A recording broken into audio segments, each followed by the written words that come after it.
오늘 우리에게 주시는 하나님의 말씀은 누가복음 15장 11절에서 32절까지의 말씀입니다.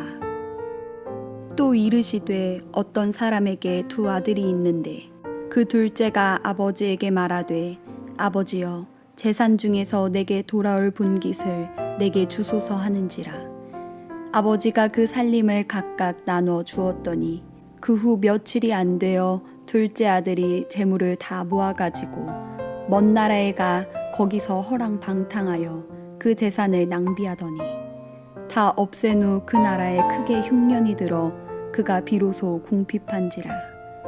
가서 그 나라 백성 중 한 사람에게 붙여 사니 그가 그를 들로 보내어 돼지를 치게 하였는데 그가 돼지 먹는 쥐업 열매로 배를 채우고자 하되 주는 자가 없는지라. 이에 스스로 돌이켜 이르되 내 아버지에게는 양식이 풍족한 품꾼이 얼마나 많은가. 나는 여기서 주려 죽는구나. 내가 일어나 아버지께 가서 이르기를 아버지 내가 하늘과 아버지께 죄를 지었사오니 지금부터는 아버지의 아들이라 일컬음을 감당하지 못하겠나이다. 나를 품꾼의 하나로 보소서 하리라 하고 이에 일어나서 아버지께로 돌아가니라. 아직도 거리가 먼데 아버지가 그를 보고 측은히 여겨 달려가 목을 안고 입을 맞추니 아들이 이르되 아버지 내가 하늘과 아버지께 죄를 지었사오니 지금부터는 아버지의 아들이라 일컬음을 감당하지 못하겠나이다 하나 아버지는 종들에게 이르되 제일 좋은 옷을 내어다가 입히고 손에 가락지를 끼우고 발에 신을 신기라. 그리고 살찐 송아지를 끌어다가 잡으라. 우리가 먹고 즐기자. 이 내 아들은 죽었다가 다시 살아났으며 내가 잃었다가 다시 얻었노라 하니 그들이 즐거워하더라.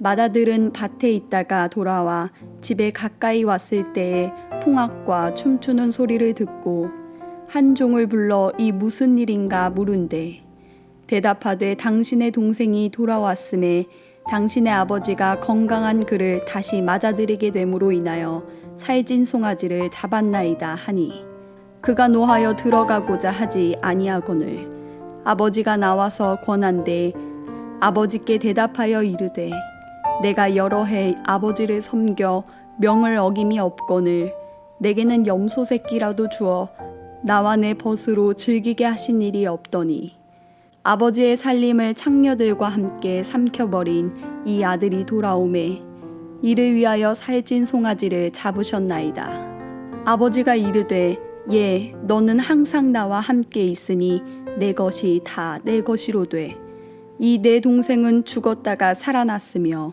내가 잃었다가 얻었기로 우리가 즐거워하고 기뻐하는 것이 마땅하다 하니라.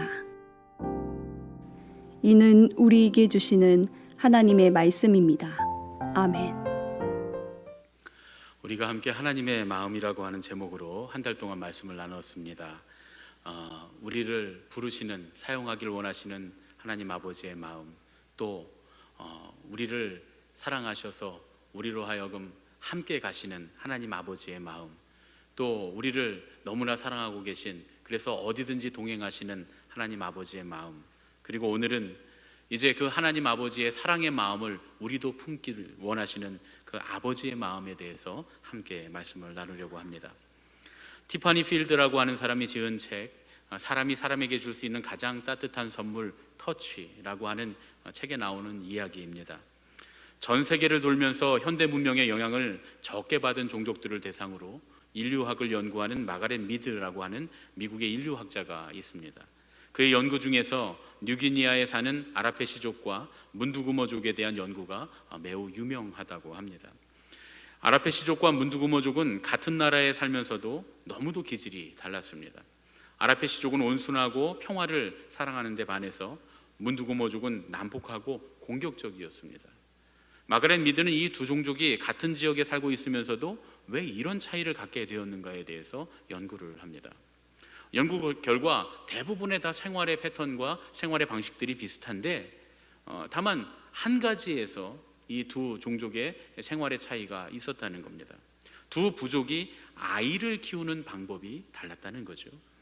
아라펫이족의 엄마들은 아이를 이 작은 그물 모양의 슬링에 넣어서 앞으로 이렇게 안고 다니면서 엄마와 아이가 계속 몸으로 접촉하고 눈과 눈이 마주치고 손길이 늘 닿고 원할 때는 언제나 젖을 물리는 그런 방법으로 아이를 키웠다고 합니다.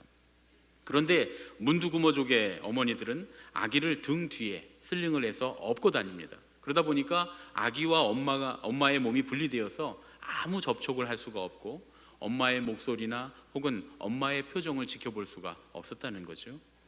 아이를 젖을 물릴 때도 아라펫이족은 꼭 앉아서 이렇게 두 손으로 안고서 아이가 잘 젖을 먹을 수 있도록 이렇게 배려한 다음에 등을 토닥토닥 두들기면서 그러면서 아이가 충분히 배부르게 먹을 때까지 아이에게 젖을 물린다는 거예요.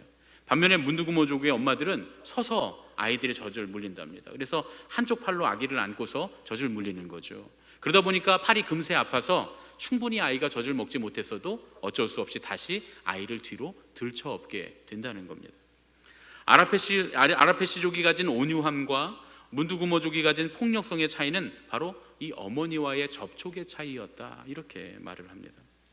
어머니의 충분한 사랑, 충분한 애정 관계를 잘 형성한 아라펫이족의 아이들은 성품이 온화하고 평화로운 사람들로 자라나고, 어머니와의 애착 관계가 충분히 형성되지 못한 문두구모족의 아이들은 폭력적인 사람으로 자라나게 되었다라는 그런 연구 결과입니다. 아이들은 부모에 대해서 자기들만의 감정과 자기들만의 개념들을 쌓으면서 성장합니다. 우리의 부모님들은 어땠습니까? 우리는 충분히 사랑받으면서 자랐습니까? 또 우리의 자녀들에게 우리는 어떻습니까? 우리는 충분히 그들이 애정의 결핍을 느끼지 않을 정도로 사랑하면서 살아가고 있습니까? 제가 이 글을 읽으면서 아빠 된 저의 모습과 또 우리 교인들에 대해서 목사 된 저의 모습을 한번 생각해 보았습니다. 좋은 곳에 가서 카메라로 가족 사진을 찍거나 또 교인들의 사진을 찍을 때 항상 저는 없습니다.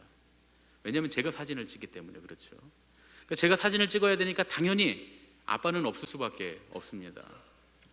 사진만 그렇습니까? 아이들의 입학식, 졸업식, 생일 파티, 운동회, 심지어는 이제 앞으로 다가올 수능 시험장, 도무지 아빠들은 그곳에 있기가 어렵습니다. 아이들이 나중에 커서 아빠는 도대체 내 인생에 어디 있었습니까? 라고 질문할 겁니다. 그래서 저는 할 수 있으면 최선을 다해서 아이들과 함께 있으려고 애를 씁니다. 도저히 그렇게 될 수 없으면 몰라도 할 수 있는 한 아이들의 소중한 순간에 아이들과 함께 있으려고 합니다. 그런데도 항상 함께 있을 수는 없습니다. 어떤 때는 진짜로 정말 중요한 순간에 함께 있지 못할 때도 있을 겁니다. 그러나 그럴 때에도 자신 있게 이렇게 말할 수 있으면 좋겠습니다. 아빠는 보이지 않는 곳에서 너희를 위해서 희생했다. 그리고 무엇보다 너희를 위해서 기도했다. 그리고 무엇보다 육신의 아버지인 나보다 더 너희를 사랑하시는 하나님 아버지께서 너희와 함께 하셨고 앞으로도 함께 하실 것이다. 이렇게 가르쳐 줄 수 있다면 참 좋겠습니다. 목사로서 교인들과의 관계도 마찬가지입니다. 우리 교인들이 아파하고 힘들어하고 괴로워할 때 또 영광과 기쁨의 자리에, 좋은 자리에, 일생에 기억될 만한 좋은 자리에 늘 제가 함께 있을 수 있었으면 참 좋겠습니다. 때로는 위로의 기도를 하고 때로는 축복의 기도를 하면서 늘 그 자리에 함께 있을 수 있다면 얼마나 좋겠습니까? 그러나 육신을 가진 목사인 저보다 하나님 아버지께서 여러분들과 함께 하시는 것이 훨씬 더 중요한 줄로 믿습니다. 그리고 저는 그 자리에 없어도 하나님 아버지는 늘 그곳에 계실 줄로 믿습니다. 어떤 때는 너무나 함께 하고 싶지만 마음으로만 함께 해야 되는 때가 있기 때문입니다. 오늘 읽은 말씀을 흔히 우리는 탕자의 비유라고 말합니다. 그런데 많은 학자들이 이 비유를 탕자의 비유라고 불러서는 안 된다고 말합니다. 이 비유는 사랑 많은 아버지의 비유다, 이렇게 제목을 정해야 한다는 거죠. 이 비유의 주제가 타락했다가 자기 자신의 지위를 회복한 그 탕자 아들의 비유가 아니라는 말씀입니다. 둘째 아들의 측면에서 보면 자신이 방탕한 생활을 하다가 아버지의 재산을 모두 허비하고 나락으로 떨어져서 더 이상 어쩔 수 없는 좌절의 순간에 있을 때 마지막 최후의 보루로 생각한 사람이 아버지였다는 거예요. 사랑의 아버지. 그런 아버지시라면 나 자신을 종으로라도 맞아주시리라, 하는 확신이 있었습니다. 그렇게 생각할 수 있었던 것이 아버지의 사랑 때문이었다는 거죠. 아버지가 사랑의 아버지임을 알고 있었기에, 그렇기에 이 아들이 그 절체절명의 순간에서 아버지에게로 돌아올 수 있었다는 겁니다. 이 아버지를 한번 여러분 보세요. 유대인의 관례에 의하면 아버지 생전에 유산을 달라고 할 수 없다는 겁니다. 그렇게 하는 것은 불효 중에 불효고, 아버지 생전에 이 재산을 떼어달라고 하는 건 아버지 그만 사시고 이제 죽으십시오 하는 것과 똑같은 의미라는 거예요. 그래서 이스라엘 백성 중에 이런 아들이 있다면 패역한 아들이라고 해서 돌로 쳐서 죽일 수도 있는 그런 심각한 불효였습니다. 그런데 그럼에도 불구하고 이 아버지는 자기 아들들을 사랑하기에 두 아들들에게 다 유산을 나눠줍니다. 자기가 죽기도 전에 미리 아들들에게 유산을 나눠줍니다. 작은 아들이 떠나고 나서도 이 아들이 잘 됐든 아니면 망했든 반드시 아버지에게로 돌아올 것이라 확신을 하고 있었습니다. 그래서 매일 동구 밖에 나가서 아들을 기다립니다. 잘 돼서 금이환영해서 누구나 알아볼 수 있는 그런 모습이 아니라 완전히 망해서 거짓골을 하고 돌아오는 그 아들을 이 아버지가 단번에 알아봅니다. 그리고 그 아들을 향해서 달려갑니다. 유대인들과 우리나라 사람들은 여러모로 많이 닮았습니다. 유대인들도 체면을 상당히 중요시한다고 그래요. 여러분, 예수님의 비유 중에 한밤중에 친구가 손님을 맞으려는데 떡이 모자란다고, 그래서 밤에 다 자고 있는데 와서 떡을 달라고 깨우는 장면을 예수님 비유로 말씀하신 것을 우리가 압니다. 그러면서 하시는 말씀이 누가 그 떡을 안 주겠느냐라는 거죠. 안 줄 수도 있겠는데, 근데 이스라엘 사람들은 안 주지 않는다는 거예요. 우리 집에 손님이 찾아왔는데 떡이 떨어졌어요 하고 잠자는 사람을 깨워서 떡을 달라고 하면 반드시 자기 집에 있는 떡을 가지고 그 부족한 사람에게 나눠줘야 한다는 거예요. 왜냐하면 이게 유대인들의 체면 문화입니다. 손님에게 부족하지 않도록 도와주는 것, 그리고 내 이웃이 손님에게 부족하지 않도록 나눌 수 있는 그 도움을 주는 것. 오히려 염치 없는 사람은 그 밤에 떡을 빌리러 온 사람이 아니라 떡을 나눠주지 않는 사람이 있다면 그 사람이 염치 없는 사람이라. 이게 유대인들이 갖고 있는 유대인의 체면 문화입니다. 이방인들이나 부정한 사람들과는 함께 밥도 먹지 않고 함께 한 테이블에 앉아서 대화도 나누지 않습니다. 마치 조선시대 양반들이 천민이었던 백정이나 노비들과 함께 식사를 하지 않고 서로 한 자리에 앉지 않았던 것과 똑같습니다. 여러분, 우리나라 조선시대 양반들은 절대로 뛰지 않지 않습니까? 무슨 일이 또 여하한 일이 있어도 점잖게 걸어야 합니다. 그런데 유대인들도 똑같습니다. 유대인들도 좀처럼 뛰지 않습니다. 여하한 일이 있어도 체면을 지키기 위해 천천히 걸어가야 하는 것이 유대인들의 법도였습니다. 막 뛰어간다면, 조금 바쁜 일이 있다고 막 뛰어가면 그런 일은 체면을 지키지 못하는 일이었습니다. 그런데 여러분, 오늘 이 아버지를 보십시오. 이 아버지가 유대인으로서의 체면을 다 버리고 아들을 향해서 백발을 휘날리며 달려갑니다. 체면보다 아들이 더 소중했다는 이야기죠. 도저히 있어서는 안 되는 일, 그 살아있을 때 재산을, 그들에게 유산을 나눠주는 일도 그 체면을 버리고 이 아버지가 그 일을 했다는 거예요. 심지어 거짓골을 하고 달려오는 이 아들을 향해서 아버지가 달려갑니다. 오늘 이 아버지는 유대인으로서의 체면을 다 버리고 그 아들이 소중하기에 그 아들을 향해서 달려가는 겁니다. 그래서 이 비유는 돌아온 탕자의 비유가 아니라 사랑이 많은 아버지의 비유, 혹은 사랑 때문에 체면을 버린 아버지의 비유라고 해야 옳다, 이렇게 말하는 겁니다. 성서학자들 중에는 이런 해석을 하는 경우도 있습니다. 혹시나 이 비유를 탕자의 비유라고 부르려면 둘째 아들을 탕자로 만들어서는 안 된다는 거예요. 오히려 첫째 아들이 탕자여야 한다는 겁니다. 왜냐하면 이 큰아들이 전혀 아버지의 마음을 알지 못하기 때문입니다. 그래서 불평과 불만이 가득합니다. 심지어는 동생에게 거짓 누명까지 씌워가면서 비난을 합니다. 물론 작은 아들이 허랑방탕해서 그 재산을 모두 잃어버린 것은 사실입니다. 그러나 창녀와 함께 가산을 탕진했는지 아니면 사업을 하다가 망했는지 이 큰아들은 전혀 알 길이 없습니다. 왜냐하면 작은 아들이 먼 나라에 있다가 지금 돌아왔기 때문입니다. 두 사람은 아직 만나지 않았기 때문입니다. 큰아들은 한 번도 아버지 곁을 떠난 적이 없고 아버지의 일을 도왔습니다. 게다가 작은 아들은 지금 막 돌아왔습니다. 이 큰아들은 작은 아들이 돌아왔다는 소식만을 들었을 겁니다. 그런데 그 큰아들이 창녀와 함께 아버지의 재산을 당진했다, 이렇게 말합니다. 이건 사실이 아니죠. 요즘 유행하는 거짓 뉴스들처럼 그저 카더라 통신이었습니다. 전혀 사실관계를 알아보지 않은, 다시 말해서 팩트 체크 없이 무책임하게 내뱉은 그런 거짓말이었다, 그런 얘기입니다. 동생에게 누명을 씌운 겁니다. 왜 그랬을까요? 그런데 이 큰아들의 말을 가만히 들여다보면 큰아들도 그렇게 하고 싶었던 거예요. 그렇게 작은 아들처럼 자기도 살고 싶었는데 그렇게 하지 못했던, 사람들의 이목과 자기의 체면 때문에 그렇게 하지 못했던 그의 속내가 그대로 드러납니다. 자기도 자기 친구들과 함께 아버지의 가축을 잡아먹으며 놀고 싶었다는 거예요. 하지만 그렇게 하지 못했습니다. 그러다가 자기 마음대로 사는 둘째 아들을 보니까 마음속에 질투가 일어납니다. 오늘 말씀을 가만히 읽어보면 큰 아들의 말이 바로 그런 뜻입니다. 그러니까 절망의 순간에 아버지의 사랑을 떠올리고 아버지께로 돌아온 작은 아들보다 질투심 때문에 돌아온 동생을 미워하는, 아버지를 원망하는 이 큰 아들이야말로 아버지의 마음을 전혀 모르는 진짜 탕자라, 그런 얘기입니다. 죽었다 살아온 동생을 보고도 자기의 질투심 때문에 불평만 일삼는 큰아들의 모습이 바로 우리의 모습이 아닌가 생각해 봐야 합니다.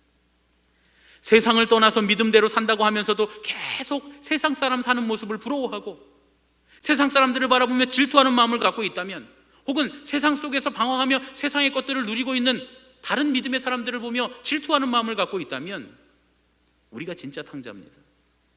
신앙이 있다고 하면서도 물질을 추구하고 돈을 추구하고 권력을 추구하고 명예를 추구하고 이런 것들을 추구하며 산다면 우리는 오늘 진짜 탕자인 이 큰아들과 전혀 다를 것이 없습니다.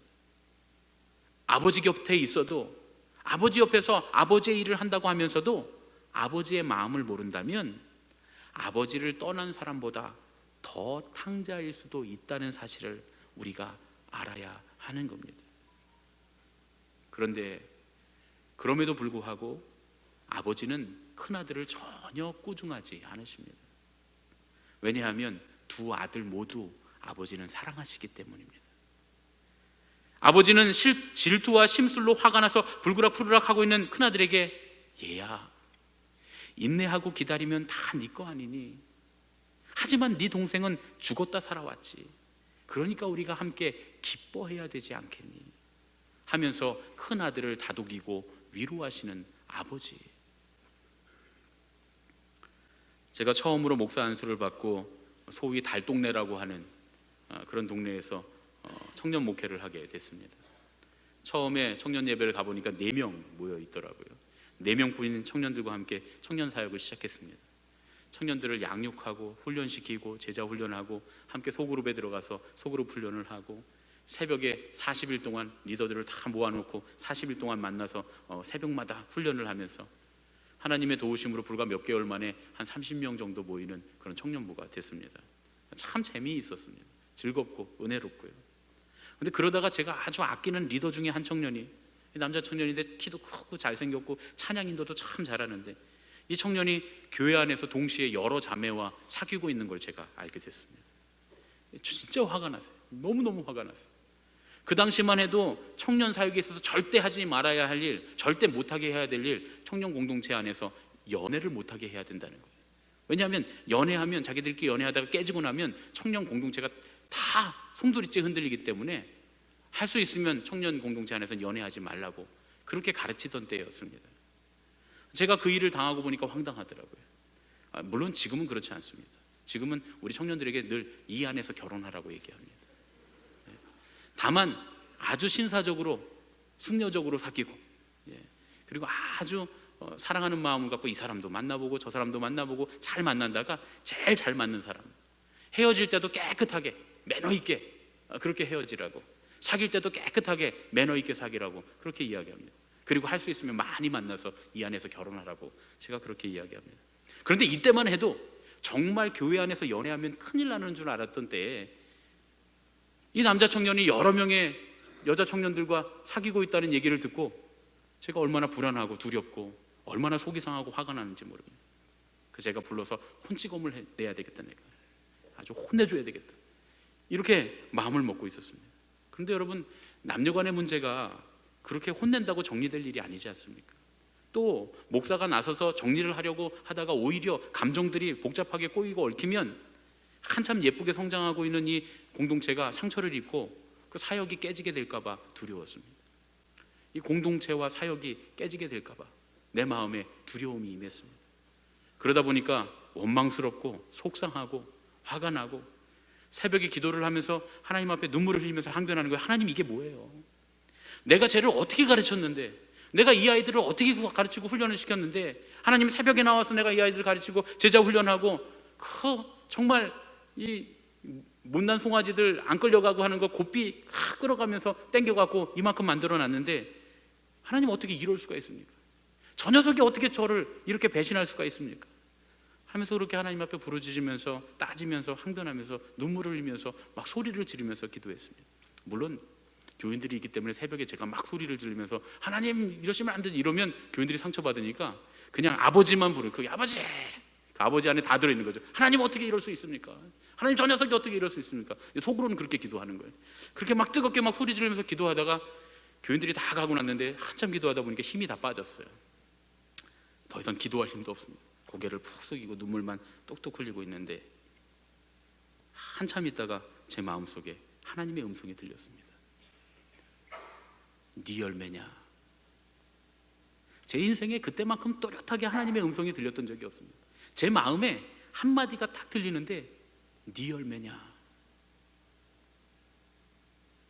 그때 제가 깨달았습니다. 내 열매가 아니지, 아버지의 열매지. 내 열매가 아니니까 내 마음으로 판단하지 말아야지. 내 열매가 아니라 아버지의 열매니까 아버지의 마음으로 품어야지. 그 사실을 제가 그때 깨닫게 됐습니다. 처음엔 너무 화가 나서 혼쭐을 내주려고 했는데 아버지의 마음을 품기로 하고 조용히 불러서 이야기를 했습니다. 우리가 예수님의 제자로 훈련을 받았는데, 예수님의 제자로 살아야 하는데 이렇게 우유부단한 연애를 하는 건 주님의 제자로서의 모습이 아니지 않니? 아주 조곤조곤 애정을 가지고 사랑하는 마음으로 말을 했습니다. 그런데 그랬더니 기특하게도 그 즉시 가서 다 정리를 한 거예요. 미안하다고 할 사람한테 미안하다고 하고 자기 감정을 솔직하게 이야기하고 그리고 다 정리를 했습니다. 그러고 나서는 공동체가 더 부흥하기 시작하는 거예요. 그 다음에는 청년부 재적이 120명까지 부흥을 했습니다. 통계표를 이렇게 작성을 해서 서울연에 보냈더니 서울연회에서 가장 부흥한 교회라고 그 해에 연회에서 전도 대상을 주었습니다. 달동네에 일어난 기적이죠. 제가 사역이 깨질까 봐 두려워하다가 아버지의 마음을 품고 한 사람을 사역의 관점이나 공동체적인 관점이 아니라 하나님 아버지의 마음의 관점에서 보고 그를 하나님의 아버지의 마음으로 품고 대했더니 오히려 그 안에서 연애를 하든 뭘 하든 문제가 생긴 게 아니라 오히려 더 은혜가 넘치게 되었습니다. 마태복음 14장에 보면 세례 요한이 죽고 난 뒤에 예수님께서 오병이어의 기적을 일으키십니다.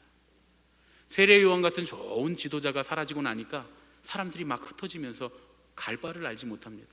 그래서 다들 예수님께로 모여옵니다.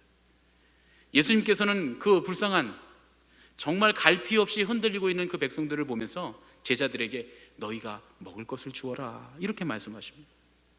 그런데 제자들이 예수님의 마음을 몰라요. 어떻게 먹입니까? 하면서 예수님께 반문합니다.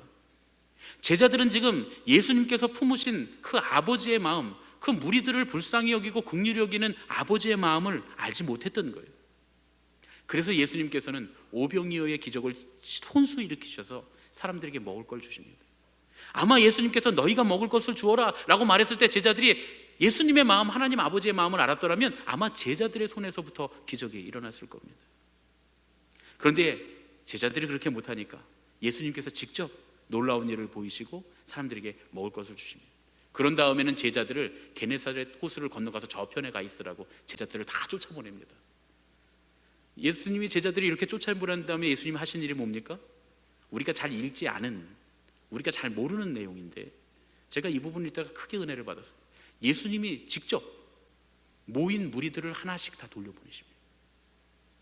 그냥 가라 이렇게 한 것도 아니고 제자들에게 다 보내라 이렇게 한 것도 아니고 제자들은 그냥 호수 건너편을 다 쫓아보내고 예수님이 손수 친히 거기에 모인 그 많은 무리들을 다 일일이 돌려보내십니다. 예수님께서는 아직 제자들에게 예수님께서 품으신 아버지의 마음이 없다는 걸 아셨어요. 그래서 지치고 배고픈 영혼들을 먹일 능력도 없고 또 그 사람들에게 용기를 불어넣어서 다시 자기들의 삶의 자리로 돌려보낼 능력도 없다는 것을 예수님은 아셨습니다. 그래서 그 제자들 대신에 예수님 당신이 직접 그들을 먹이시고 그들 하나하나를 격려해서 삶의 자리로 돌려보내고 계시는 겁니다. 그리고 난 뒤에 또 기적이 일어납니다. 예수님께서 풍랑이는 바다를 잔잔케 하시는 기적. 예수님의 마음을 따라 기적이 일어납니다. 풍랑이는 배에서 고생하고 있는 제자들에게 호수를 걸어가신 예수님께서 찾아오십니다. 아버지의 마음을 가지신 예수님께서 배에 오르시니까 그제서야 풍랑이 다 그치게 됩니다. 사람들을 사랑으로 품으시는 예수님의 마음을 사이에 두고 아버지의 마음을 품으신 그 예수님을 사이에 두고 오병이어의 기적과 풍랑이 잔잔해진 기적이 일어납니다. 우리는 이 두 기적을 너무 잘 알고 있지만 그 사이에 사람들 하나하나를 품으시는 그 예수님의 사랑, 아버지의 마음은 잘 알지 못합니다. 그런데 중요한 건 이 두 기적이 아니라 그 가운데 있는 아버지의 마음을 품으신 예수님의 마음이었다고 하는 거예요. 이것은 기적이 어디에서부터 오는가를 우리에게 단적으로 보여주시는 예입니다.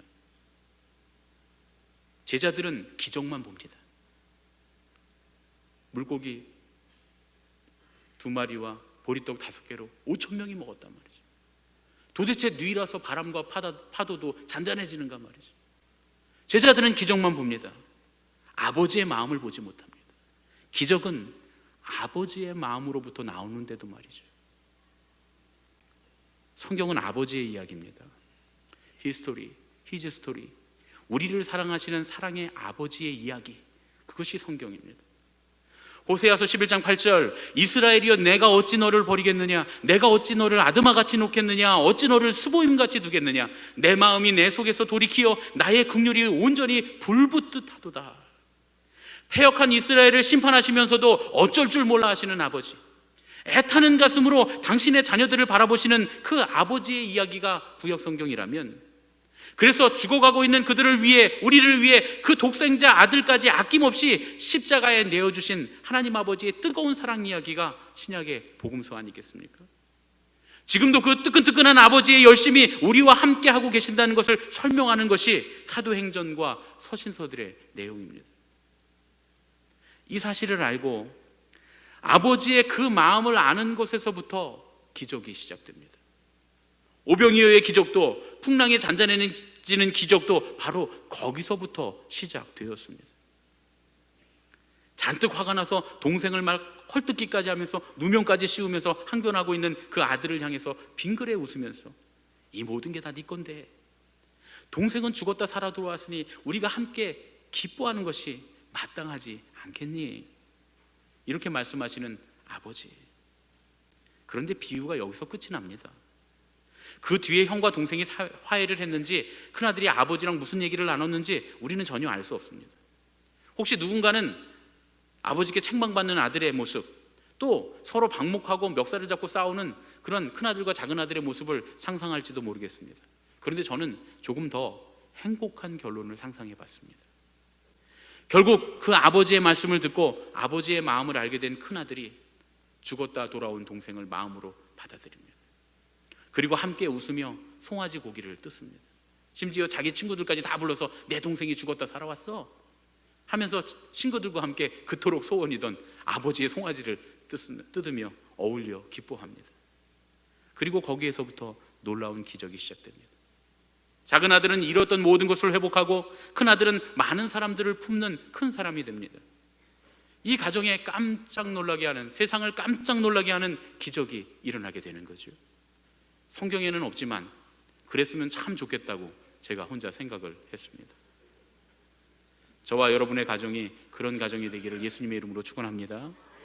또한 우리 교회가 그런 교회가 되기를 예수님의 이름으로 축복합니다. 우리 인생에는 날마다 기적이 필요합니다. 우리는 하나님의 도우심이 없이는 단 하루도 살 수 없는 존재들입니다. 우리 교회에 기적이 필요합니다. 우리 교회에도 기적이 일어나지 않으면 안 될 일들이 너무나 많이 산적해 있습니다. 여러분, 한국 교회에도 지금 기적이 필요합니다. 소위 교회의 지도자들이라고 하는 사람들이 자기 욕심 때문에 땅바닥에 떨어뜨린 교회의 명성, 이기적이고 비윤리적인 신앙인들의 모습 때문에 사람들의 조롱거리로 오르내리는 예수님의 이름이 다시금 높임을 받기 위해서 정말로 우리에게는 기적이 필요합니다. 제가 조금 전에 기적이 어디에서부터 시작된다고 그랬죠? 하나님 아버지의 마음. 기적은 하나님 아버지의 마음으로부터 시작됩니다. 하나님 아버지의 사랑과 용서의 마음을 품을 때 우리는 풍랑이 잔잔해지는 기적도, 오병이어로 5천 명을 먹이는 기적도 경험할 수 있게 되는 겁니다. 우리 옆에 계신 분들과 이렇게 인사했으면 좋겠습니다. 당신을 사랑합니다. 당신을 용서합니다. 내가 당신을 품어줄게요. 자, 이제 한 번 연습하셨으니까 이제 잘하실 수 있겠죠. 자, 한 번 더 해보겠습니다. 다 이제 다른 사람들 보시면서 또 인사하겠습니다. 당신을 사랑합니다. 당신을 용서합니다. 내가 당신을 품어줄게요. 우리 그 맹집사님네 왜 안 합니까? 부부가 제일 필요한 거 아닙니까 이거? 이따 뒤에 가서 조용히 두 분이 끌어안고 하시면 좋겠습니다. 농담입니다. 죄송합니다. 쑥스러워서 못 하신 분들은 뒤에 오늘 예배 끝나고 다 뒤에 가셔서 가족들끼리 사랑합니다. 내가 당신을 용서합니다. 내가 당신을 품어줄게요. 또 속도원들끼리 뒤에 가셔서 못 만나셨으면 내가 당신 사랑합니다. 내가 당신 용서합니다. 내가 당신을 품어줄게요. 하고 우리 모두 아버지의 마음을 품었으면 참 좋겠습니다. 그러면 기적이 일어날 줄로 믿습니다. 왜냐하면 기적은 거기서부터 일어나는 거니까요. 그래서 우리의 모든 가정이, 우리 교회 모든 속회가, 우리 교회 모든 공동체가, 우리 하늘빛 교회가 기적이 일어나는 하나님의 공동체가 되기를 예수님의 이름으로 축원합니다. 우리 이 시간에